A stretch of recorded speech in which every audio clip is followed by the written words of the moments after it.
एक मराठा, एक मराठा, मनोज दादा तुम आगे बढ़ो. आता महिला मंडळ तुम्ही या. आरक्षण आमच्या हक्काचं, आरक्षण आमच्या हक्काचं. शिवछत्रपती शिवाजी महाराज की, शिवछत्रपती शिवाजी महाराज की, शिवछत्रपती संभाजी महाराज की. गेल्या 4 महिन्यापासून संबंध महाराष्ट्रामध्ये गाजत असलेलं आपलं हक्काचं मराठा आरक्षण आणि या मराठा आरक्षणाच्या लढ्यामध्ये प्रत्येक घराघरामधून सामील झालेले माता माऊल्या सर्व बांधव यांना सर्वांना नतमस्तक होतो. आणि बांधवांनो, गेल्या 4 महिन्यापासून आपण बघताय टीव्हीवरती मोबाईलवरती आपण अंतरवाली सराटी आपल्यापासून फार लांब नाहीये, अत्यंत जवळ आहे. आणि अंतरवाली सराटीमध्ये चालू असलेला लढा अंतरवाली सराटीमध्ये चालू नसून गुंजमध्ये चालू आहे याची प्रचिती आज मला इथे. कारण की ह्या गावामध्ये येण्याची माझी 3री वेळ आहे आणि प्रत्येक वेळेस बघतो तर एवढी मोठी संख्या इथे उपस्थित असते, एवढी मोठी संख्या की प्रत्येक महिलाला आता कळालंय, प्रत्येक बांधवाला आता कळालंय या बालगोपाळाचं भविष्य जर घडवायचं असेल तर या प्रत्येक लढ्यामध्ये आपल्याला सहभाग घेऊन आपल्या हक्काचं आरक्षण आपल्या पदरात पाडून घ्यावं लागेल. गेले 70 वर्षापासून आपल्याला दिलेलं आपल्या हक्काचं आरक्षण आजपर्यंत कोणीतरी खात आलेलं आहे, याची आपल्याला प्रत्येकाला जाणीव झालेली आहे. आणि आपल्या हक्काचं आरक्षण आता आपल्या या पुढील पिढीला मिळवून देण्यासाठी आम्ही आता मैदानामध्ये उतरलेलो आहोत. सध्या आपण महाराष्ट्रामध्ये एकंदरीत परिस्थिती बघतो, जाती जातीमध्ये तेढ निर्माण करण्याचं काम काही राजकीय पुढाऱ्याकडून सातत्यानं होत आहे. त्यांना एक सांगू इच्छितो की बाबा, गावगाड्यामध्ये आम्ही 18 पागड जातींना सोबत घेऊन चालणारे मराठा बांधव आहोत. आमच्या सोबत सर्वच माळी कोळी धनगर समाज सुतार सगळे लोक आम्ही गुण्यागोविंदाने राहतो, एकमेकाची मदत करतो, एकमेकाला सहकार्याची भावना ही सातत्यानं आमच्या मनामध्ये असते. आणि ह्या लोकांना घेऊनच आमचं गाव हे पुढे जात असतं. आणि आमच्या गावामधले कुठलाही द्वेष नाही, आमच्या कुठल्याच समाजामध्ये कुठलाही द्वेष नाही. पण कोणीतरी आपल्यामध्ये जातीय तेढ निर्माण करण्याचा प्रयत्न करत आहे, तर हे जातीय तेढ निर्माण करण्याचा प्रयत्न करणाऱ्या लोकांना, आपल्याला सर्वसामान्य लोकांना, या लोकांना हाणून पाडल्याशिवाय राहायचं नाही बांधवांनो. कारण की ओबीसी समाज हा ओबीसी समाज कुठला नसून ओबीसी समाजच एक आमचा एक भाऊ आहे. आणि ओबीसी समाज आज पण आमच्या खांद्याला खांदा लावून मराठा आरक्षणाच्या बाजूने उभा आहे. पण या ओबीसी समाजाच्या माध्यमातून कोणीतरी षडयंत्र रचण्याचा प्रयत्न करते, कोणीतरी मराठा आरक्षणाचा लढू हाणून पाडण्याचा प्रयत्न करते. त्यामुळे आता प्रत्येकानं आपल्याला जागरूक व्हायची गरज आहे. गेल्या 1.5 महिन्यापासून आपण बघता शिंदे समितीच्या माध्यमातून जवळजवळ 35 लाख कुणबी नोंदी सापडल्या, 35 लाख कुणबी नोंदी सापडल्या. आणि नोंद ही एक मराठा समाजाच्या जातीला असणारा पुरावा आहे.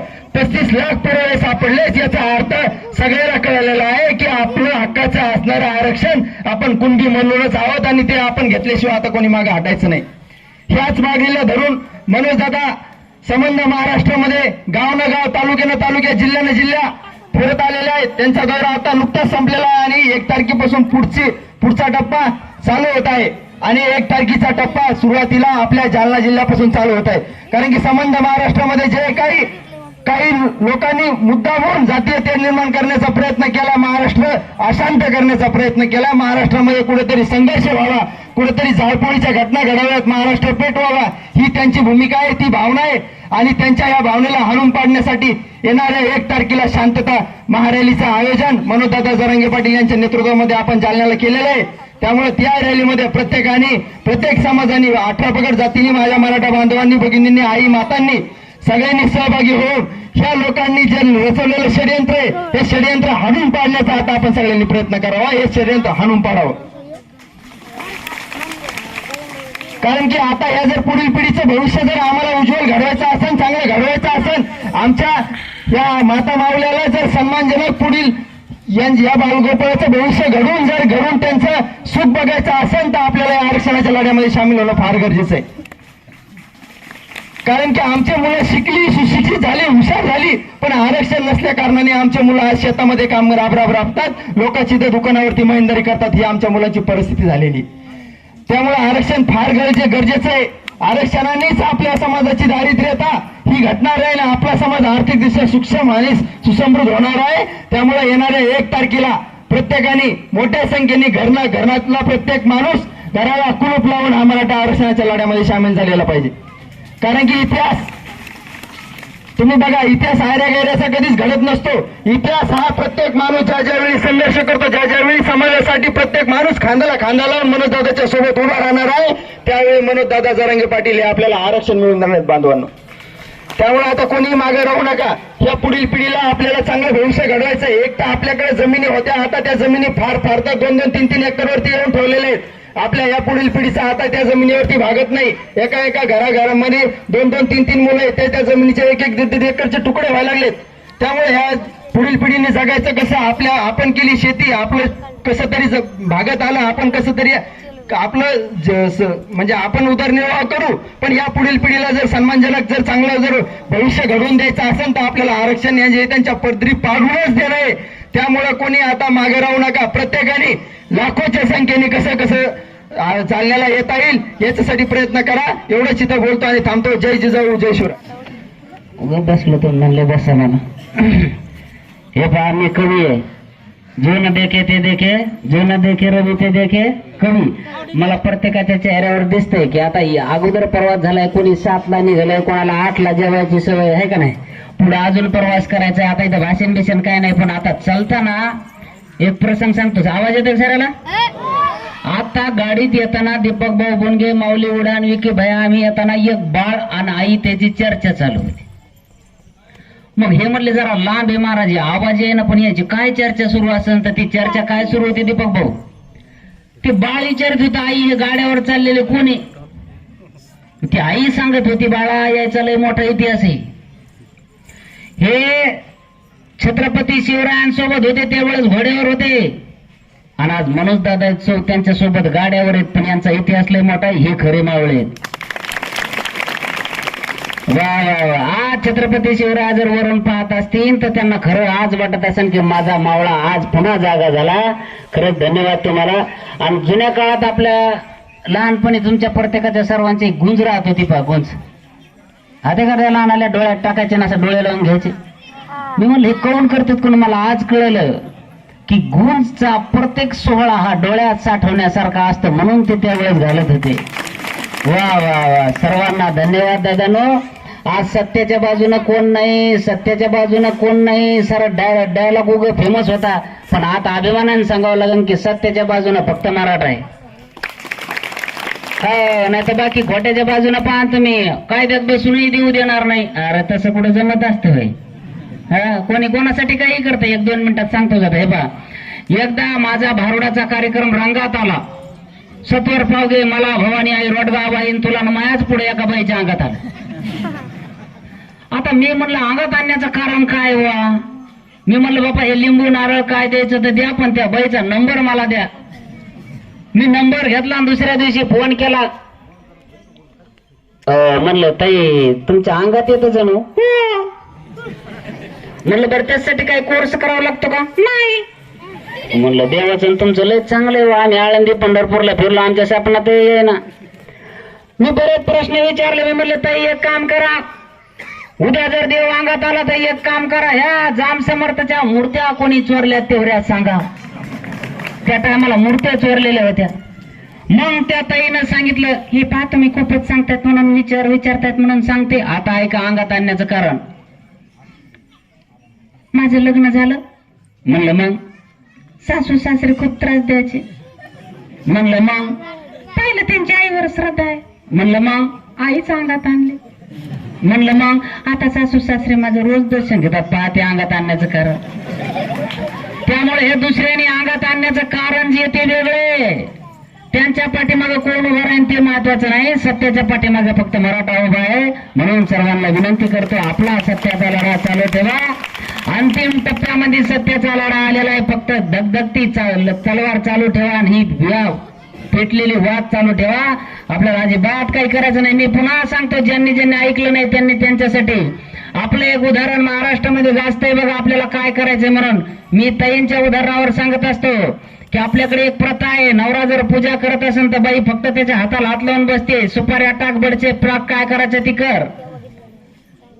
आणि पूजा झाल्यानंतर त्या ताईला विचारलं, ताई पूजा तर त्याने केली, तुम्ही काय केलं? ते म्हणे काय नाही, त्याच्या हाताला हात लावून बसले, त्याने पूजा केली, अर्ध पुण्य मला आपोआप येते, काय करायची गरज नाही. आपल्याला हेच करायचंय फक्त. मनोज दादाने बोललेलं की त्यांच्या हाताला हात लावायचा आणि बसायचे तिथं, बाकी मनोज दादा साऱ्याचा पूजा आणि अभिषेक तिकडे घालते, साऱ्याचं काय अडचण करायची गरज नाही आपल्याला. म्हणून चला 1 तारखेला सर्वांनी यायचंय आणि येताना मी यायलो नाही, आपण यायलो ना आम्ही यायलो अशी भूमिका ठेवायची. घरात लग्नाला कसं आपण चालायला म्हणतो, चला टेम्पो निघाले, चला लांब जायचंय, असं म्हणून गावातून माणसं काढा, जास्तीत जास्त संख्येने या. कारण जालन्यात एक जण काल फोनवर बोलत होता, हे बघा पाहुण्याला सांगत होता 1 तारखेच्या आधी या नाही तर 1 तारखेच्या नंतर या, 1 तारखेला हे मराठ्याची सभा आहे, इथं तुमची गाडी येणार नाही आणि तुम्हाला येता येणार नाही, इतकं लोकांनी दस्ता घेतलेला आहे.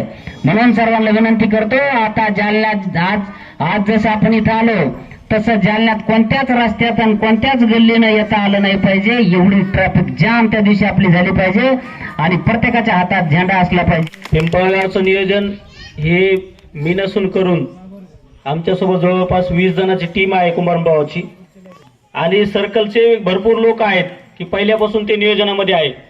त्यामुळे गजू भाऊ असा विषय सोडून द्या की मी एकटा नियोजन करतोय, हे एकट्याचं काम नसतंय.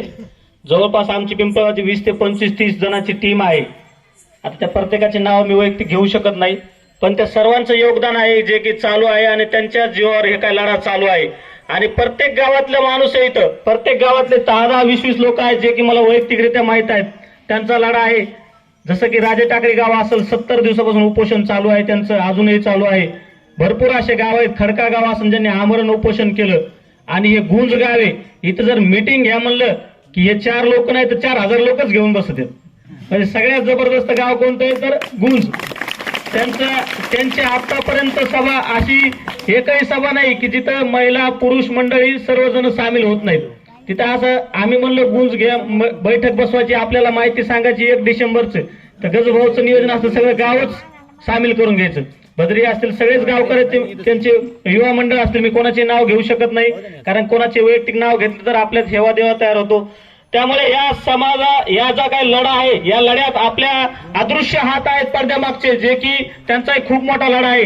आणि ही जी काही ताकद उभा राहते, एवढं गाव एकत्र येते, ते कोणी एकटा दुकटा माणूस आणू शकत नाही. आणि हे काय सर्कलचे लोक आहेत, आज सगळे संपूर्ण सर्कलचे लोक आहेत, तर या पूर्ण गावातील एक गावातील 20-20, 30-30 लोक आहेत ज्यांचा खूप मोठा लढा आहे आणि त्यांच्या जीवावर हे काम चालू आहे. मित्रांनो, इथं कोणाच्याही माहितीवर नावावर काम नाही चालू, तर फक्त आपला एकच सध्या नेता आहे मनोज दादा जरांगे पाटील आणि त्यांच्याच याच्यावर काम चालू आहे.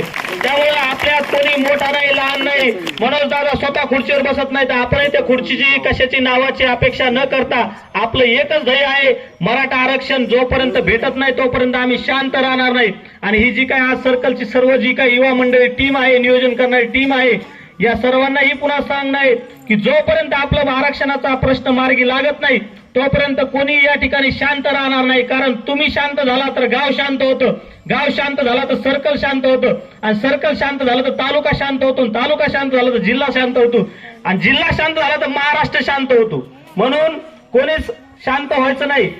हे बघा, मनोज दादा जरांगे पाटील 20 वर्षापासून लढत आहे. प्रत्येकाला वाटत असं आता 3 महिने झाले रोजच हे उठलं सुटलं की हे, पण तसं नाही. आता आपली माऊली भाऊन आत्ताच सांगितलं की आपली लढाई अंतिम टप्प्यात आलेली आहे, यश खूप जवळ आहे, आता आपल्याला ते भेटणारच आहे.